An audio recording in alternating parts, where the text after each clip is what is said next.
আসসালামু আলাইকুম বন্ধুরা। এইসব ভালোবাসা মিছে নয় পর্ব ১। তো বেশি কথা না বলে গল্পটা শুরু করা যাক।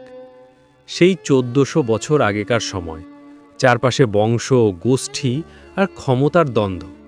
যার বংশ যত সমৃদ্ধ, যত মর্যাদা সম্পন্ন, নেতৃত্বে আর অহংকারের বড়াই তার তত বেশি। বংশমর্যাদার প্রতাপ আর ক্ষমতার জোর সেখানে এত বেশি প্রগাঢ় ছিল যে নিচু বংশের কিংবা অপ্রসিদ্ধ বংশের কারো সাথে সে সময়ে সম্পর্কে পাতানোটা ছিল রীতিমতো মানহানিকর ব্যাপার। এমন একটা সময়ে, এমন একটা সমাজে যদি কারোর বংশের নাম নিশানাও না পাওয়া যায়, যদি নাই জানা যায় সে কোন বংশের, কিংবা অজ্ঞাত থেকে যায় তার বংশ পরম্পরা, তার ব্যাপারে সমাজের চাহনি আর আচরণ তখন কেমন হবে তা কি অনুমেয় নয়।